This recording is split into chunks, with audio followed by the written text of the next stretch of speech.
He mastered all of human knowledge by the age of 18 and wrote a medical encyclopedia that remained the world's gold standard for 7 centuries.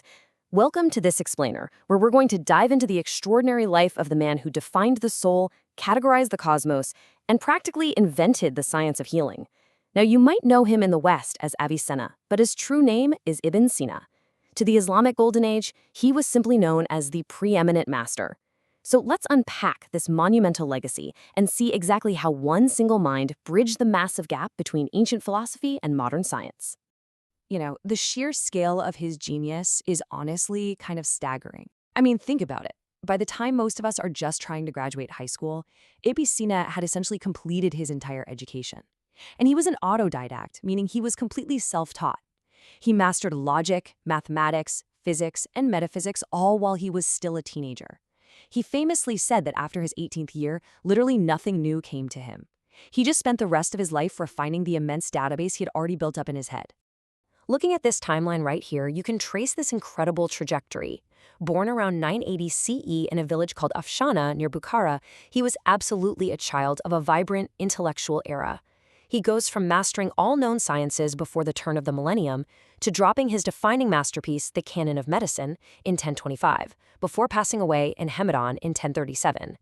It's a pretty brief life by our modern standards, but we're talking about a global intellectual titan whose work outlived him by centuries. Section 1. Child of the Silk Road. Keys to the Royal Library. So, growing up near Bukhara meant Ibn Sina was sitting right on the main trade routes of the Silk Road.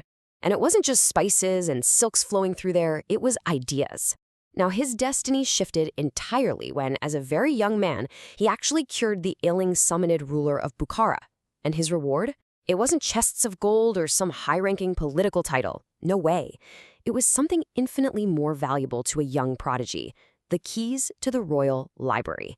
This place was a massive repository packed with ancient Greek and Persian scrolls, giving him unprecedented access to the wisdom of the ancients. So, what do you do with that kind of access? Well, he completely internalized it.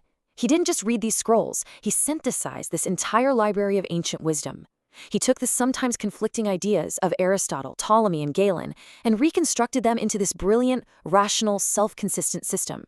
He essentially built an architecture of reality that bridged the gap between pure logical reason and religious revelation, which really set the stage for his first massive contribution to the world. Section 2. The Canon of Medicine. The Prince of Physicians. Okay, the crucial turning point in his medical career was the creation of a massive encyclopedia called Al-Qanun fi al-Tibb, or the Canon of Medicine. This is the work that earned him the title the Prince of Physicians.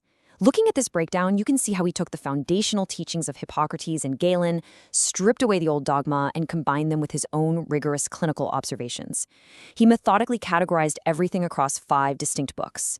And he didn't just list diseases. He emphasized the balance of the 4 humors: pharmacology, diet, exercise, and, crucially, mental well-being.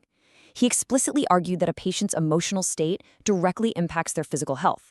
I mean, a holistic view like that was incredibly progressive for the 11th century. But here is where he truly leaps ahead of his time. This is a real game changer. Almost 1,000 years ago, Ibn Sina laid down 7 specific conditions for recognizing the strength and efficacy of medicines. He essentially invented the very foundations of the modern clinical trial. He argued that we absolutely cannot just guess what a drug does. We have to test it using strict logical parameters. By stepping through this process, observe the properties, test under controlled conditions, and logically analyze the results, he proved that medical knowledge shouldn't just rely on theoretical speculation or ancient tradition. It had to be rooted in rigorous, direct, empirical experience. Moving from blind trust to scientific experimentation, that is undeniably one of his greatest gifts to humanity. Section 3. The Healing of the Soul, the Flying Man Experiment. But see, Ibn Sina knew that humans are way more than just biology. In his other masterpiece, ironically titled The Book of Healing, which is actually a massive encyclopedia of philosophy and science, he sought to cure the ignorance of the mind. He dove deep into human consciousness and the very nature of self-awareness. So I want you to actively participate in this thought experiment with me right now. It's his famous flying man experiment. Imagine you're suspended in a dark void. You're blindfolded. You hear nothing. Your limbs are splayed out so they don't even touch each other. If you were stripped of absolutely all 5 physical senses, having never experienced the physical world, would you still know who you are? Would you still be aware that you exist? Well, Ibn Sina argued the answer was a resounding yes. Even without a single drop of sensory input, even without feeling a physical body at all, you would immediately be aware of your own self.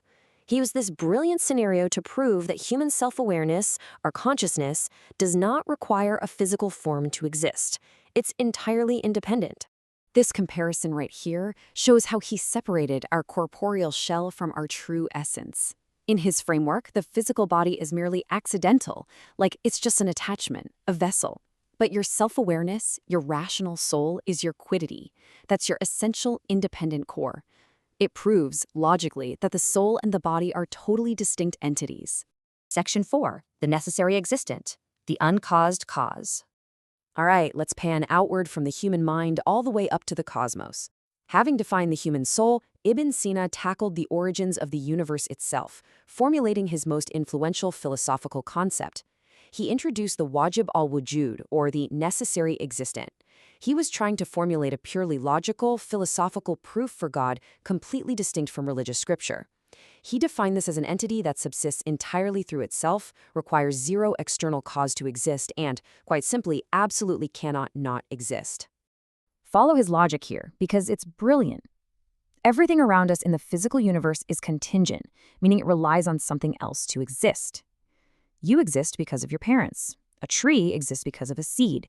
But this chain of causation cannot go backwards infinitely, right? And the universe itself can't just cause itself. Therefore, logically, there must be an ultimate uncaused cause that starts the entire chain, a simple, necessary being. This one concept profoundly shaped Islamic, Jewish, and Christian theology for centuries. Section 5, an immortal light, a global legacy.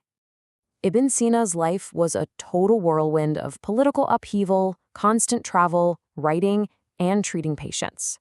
He eventually passed away in the city of Hamadan in 1037. But while his physical body, that accidental vessel we talked about, perished, his rational soul and his profound intellectual influence spread like wildfire. The Canon of Medicine didn't just stay in the Middle East. It was translated into Latin in the 12th century and remained the absolute gold standard in European universities. It was the foundational textbook for all doctors all the way until the 1600s. Think about that for a second.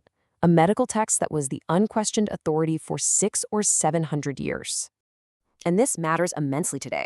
Modern academia isn't just looking at him as some quirky historical curiosity. Researchers are actively studying his ethical frameworks, his emphasis on the physician's moral duty, his holistic diagnostic techniques, and his metaphysical proofs. His methodology of integrating philosophy, ethics, and empirical observation is literally still relevant to modern bioethics right now.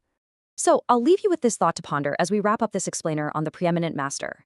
If a single mind, reading scrolls by candlelight over a millennium ago, could map the human body, invent clinical trials, isolate human consciousness, and logically deduce the origins of the cosmos, what limits on human knowledge are we merely imagining today? Ibn Sina showed us that the quest for truth is truly boundless.